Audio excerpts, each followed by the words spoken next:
Salam sejahtera untuk kita semua. Pelajaran Sekolah Sabat dengan tema utama Kebenaran Zaman Ini dalam Kitab Ulangan. Pelajaran ke-13, Kebangkitan Musa. Selasa, 21 Desember, Kematian Musa. Musa yang malang sudah sampai sejauh ini, sudah melalui banyak hal, ternyata hanya dikeluarkan dari pemenuhan janji yang dibuat kepada Abraham berabad-abad lamanya. Aku akan memberikan negeri ini kepada keturunanmu. Kejadian 12 ayat 7. Bacalah Ulangan 34 ayat 1-12. Apa yang terjadi pada Musa dan apa yang Tuhan katakan tentang dia yang menunjukkan sungguh dia adalah seorang yang spesial. Di dalam kesunyian itu, ia telah mengulangi kembali kehidupannya yang penuh dengan ujian dan kesukaran-kesukaran semenjak ia meninggalkan kehormatan istana dan kerajaan Mesir untuk menggabungkan hidupnya dengan umat pilihan Allah. Ia mengingat kembali tahun-tahun tatkala ia bersama-sama dengan kawanan domba Yitro, terlihatnya malaikat di belukar yang menyala dan panggilannya untuk melepaskan Israel. Kembali ia melihat mujizat-mujizat kuasa Allah yang hebat yang dinyatakan untuk umat pilihan itu, dan rahmat serta panjang sabarnya selama tahun-tahun pengembaraan dan pemberontakan mereka.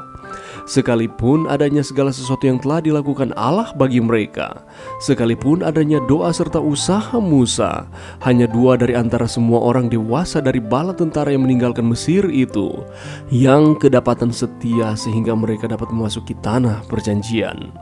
Apabila Musa memikirkan kembali hasil usahanya, hidupnya yang penuh ujian dan pengorbanan itu kelihatannya hampir-hampir tidak berhasil. Alfa dan Omega Jilid 2, halaman 73. Ulangan 34 ayat 4 menyatakan sesuatu yang sangat menarik. Dan berfirmanlah Tuhan kepadanya, inilah negeri yang kujanjikan dengan sumpah kepada Abraham, Ishak dan Yakub, demikian. Kepada keturunanmu lah akan kuberikan negeri itu. Tuhan sedang menggunakan bahasa yang diucapkan kata demi kata, apa yang telah diucapkannya berulang-ulang kepada para bapa dan anak-anak mereka tentang memberikan kepada mereka tanah ini. Sekarang dia mengulangi hal itu kepada Musa. Tuhan juga berkata bahwa aku mengizinkan engkau melihatnya dengan matamu sendiri, tetapi engkau tidak akan menyeberang ke sana. Tidak mungkin bagi Musa dengan berdiri di tempatnya dapat melihat dengan penglihatan yang normal semua yang telah tunjukkan padanya, dari Moab ke Dan ke Naftali dan seterusnya. Ellen White sangat jelas dengan hal ini. Hal itu adalah pernyataan supranatural, bukan hanya tanahnya, tetapi seperti apa tanah itu sesudah mereka merebut sebagai milik. Dari satu sisi, hampir-hampir kelihatan seolah-olah Tuhan sedang menggoda Musa yang membuat dia susah. Engkau seharusnya bisa berada di sini kalau saja engkau menuruti saya sebagaimana seharusnya. Atau kalimat yang lain yang seperti itu. Tetapi gantinya itu, Tuhan menunjukkan kepada Musa bahwa terlepas dari segala sesuatu, bahkan meskipun ada kesalahannya Musa, Allah akan tetap setia pada janji-janji perjanjian yang dia telah buat dengan para bapa-bapa dan dengan orang Israel sendiri.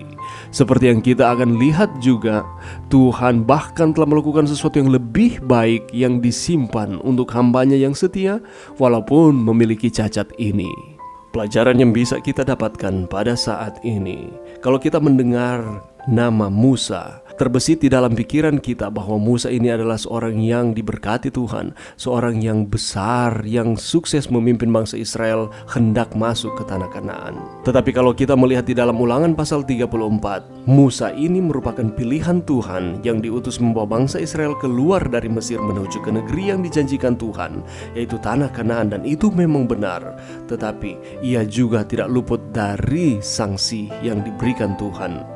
Adapun sanksinya adalah tidak dapat masuk ke negeri yang Tuhan janjikan itu karena Musa telah berlaku ceroboh dan sembrono saat berkata-kata di hadapan umat Israel di Meriba. Pastinya kita masih mengingat akan pelajaran ini. Tuhan tidak pernah berkompromi dengan pelanggaran-pelanggaran sekecil apapun, dan ini kita bisa lihat dari pengalaman Musa. Namun Tuhan masih memberikan kesempatan Musa melihat negeri yang dijanjikannya itu meski hanya dari kejauhan. Kemudian naiklah Musa dari dataran Moab ke atas gunung Nebo, yakni ke atas puncak Pisgah yang ditentangkan Yeriko. Lalu Tuhan memperlihatkan kepadanya seluruh negeri itu, daerah Gilead sampai ke kota Dan. Ulangan 34 ayat 1 kita boleh lihat di sana. Sesungguhnya sanksi ini sangat menyedihkan hati Tuhan sendiri. Tetapi oleh karena Ia maha adil, Ia menetapkan segala sesuatu melalui firman-Nya, dan Ia menjalankan itu. Pasti Ia akan melaksanakannya tanpa memandang bulu. Walaupun Musa sangat dikasihi Tuhan, ia tetap tidak dapat masuk ke negeri yang dijanjikan Tuhan. Tuhan yang kita sembah adalah Tuhan yang maha kasih, tetapi Ia juga maha adil. Itulah sebabnya mari kita terus setia kepada Tuhan. Apabila ada kesalahan yang kita lakukan, kita datang meminta ampun kepada Tuhan dan mengizinkan Tuhan mengampuni, membersihkan kita dari setiap kesalahan kita. Mari kita belajar dari kehidupan Musa. Mari berdoa.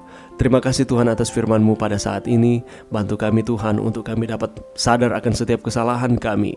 Kami dapat mengaku setiap kelemahan kami kepada Tuhan dan mengizinkan Tuhan mengampuni kami.